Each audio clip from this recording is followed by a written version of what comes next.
Hello, I'm Sue. Welcome to our assembly. Thank you for watching us. It's a bit odd, isn't it, having an assembly from a back garden? But let's be honest, everything is a bit odd right now. The coronavirus has changed so much. We have to stay at home, we can't go to school, maybe our mums and dads are working from home, we can't go out and see our family, we can't play with our friends, and people are sick. And some of them are really sick, and that makes me sad. But I have, in all of this, spotted some good things, and I wonder if you have too. I have spotted people helping each other. People helping their friends, people helping their families, people helping people they don't even know. And it's been on the news quite a lot. And I've also spotted that sometimes the people who are helping others are being called Good Samaritans. I wonder if you've heard that phrase, a Good Samaritan. People who are helping others being called a Good Samaritan. Some people are shortening it to Good Sam. There's even an app now called the Good Sam app where you can sign up to volunteer to help the NHS. And there's an organisation called the Samaritans who've been around for a long time, and they always have a phone number that you can phone and chat to somebody who will help you by listening and giving you advice. Have you heard that before? The Good Samaritan? I wonder if you know where that phrase comes from. Why do we use it? Well, today I am going to tell you the story of the very first Good Samaritan. But before we do that, let's have a game. It's a spot the difference game.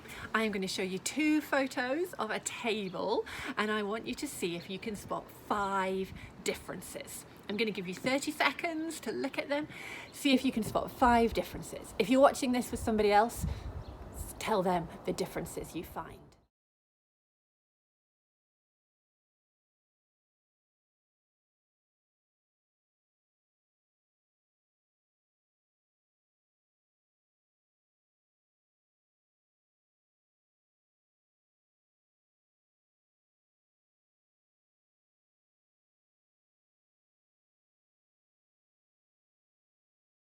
Did you find all 5? The cup that changed colour, the plate that was different, the satsumas that became apples, the 3 cookies that became 2 cookies, and the knives disappeared. I bet you spotted them all. Well done. In this story I'm going to tell you the story of the first Good Samaritan. And by the way, that's a Bible story, and the Bible is a special book for Christians. And it teaches us about God and Jesus, and Christians believe that God and Jesus are real.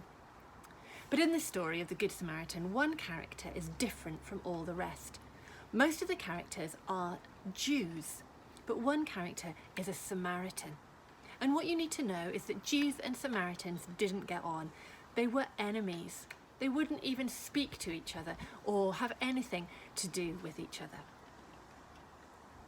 As I tell you the story, will you listen out, try and figure out for which character is the most helpful? Who is the best at helping in this story? That bit will be easy for you. But the trickier question is, what makes his helpfulness stand out? What makes his helpfulness extraordinary? Well, usually when I'm telling this story in assemblies, I would get you guys up to come and help me with the actions, but we can't do that today.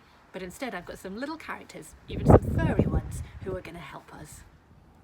Once Jesus was talking to an expert in the religious law. The expert said to Jesus, "Teacher, how can I live forever?" He meant, how can I get to heaven after I die? Christians believe that you can go to heaven after you die. Jesus said to him, "You're the expert, you tell me the answer." And the expert said, "I know you have to love God and love your neighbour." And Jesus said, "That's right." But then the expert said, "But who is my neighbour? Who do I have to love? Who do I have to be kind to and help?" Jesus answered him by telling him this story. Jesus said, "Once there was a man, and the man was walking from Jerusalem to Jericho. It was along a long and dangerous road. And as he was walking, from behind some rocks, out jumped some bandits. They beat up the man, attacking him, hurting him, and stealing all his clothes and all his belongings. They left him as if he was dead."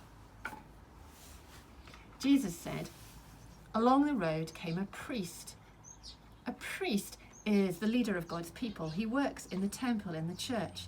You would expect him to help. But Jesus said he came along, he saw the Jewish man, but he didn't help. He crossed the road and kept on going. Then Jesus said, along came a temple helper, a helper in the church, in the temple. He was a Jew as well. Surely he would help another Jew.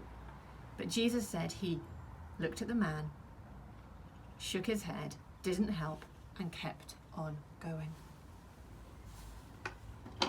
Finally, Jesus said, along came a Samaritan man on his donkey. Remember, Samaritans are the enemies of the Jews. They weren't even meant to talk to each other.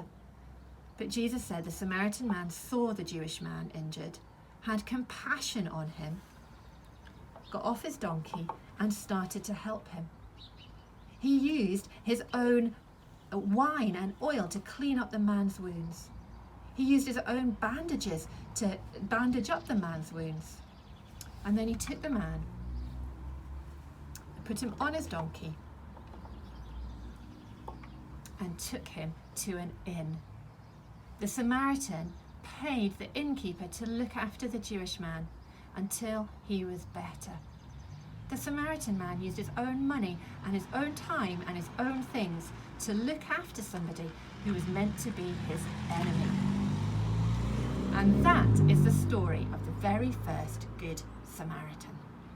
Did you spot who was the most helpful? That was easy, wasn't it? It was the Samaritan man. But what made his helpfulness stand out? What made it different from saying you're passing the ketchup at the tea table when you're asked to, or you're helping your mum out by posting 3 letters when you were walking past the postbox anyway? What made his helpfulness stand out? Well, I think there are at least 3 reasons. I'm going to tell you one, and then I'm going to give you 30 seconds to see if you can identify any other reasons.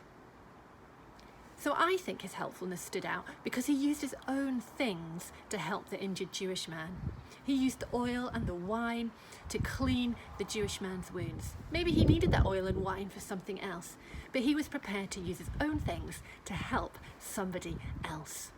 Okay, that's my one reason, but I think there's at least 2 more. So I'm going to give you 30 seconds to see if you can think of those reasons. Can you identify what made the Samaritan man's helpfulness really stand out?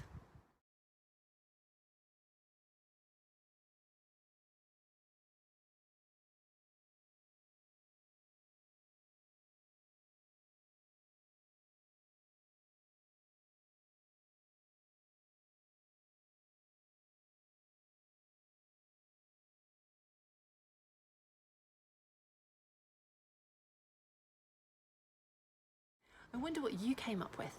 The things I thought about, the things that I thought made the Samaritan man's helpfulness stand out was that he helped a stranger, really his enemy. He was willing to do that even though he didn't know the man. He used his own things, like I said before. He also used his own money to pay the innkeeper to look after the injured Jewish man. And he gave up his own time. Maybe he had somewhere else to be or something to do, but he gave up his time to help the Jewish man. Maybe they match your reasons, or maybe you came up with even more. Hopefully now you can understand where the term Good Samaritan comes from and why we use it to describe somebody who is helping others, particularly people that they don't even know.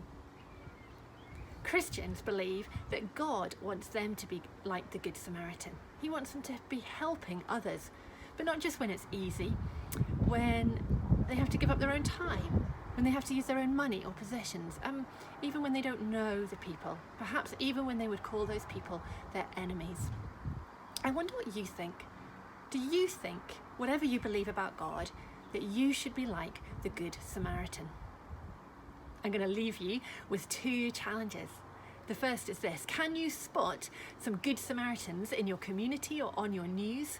Can you spot people whose helpfulness really stands out? And the second challenge is, can you be a Good Samaritan? Think of a way that you could do that and go and do it. Thank you for listening to our assembly. I hope you've enjoyed it, and we look forward to hearing how you have achieved those two challenges of spotting a Good Samaritan and being a Good Samaritan.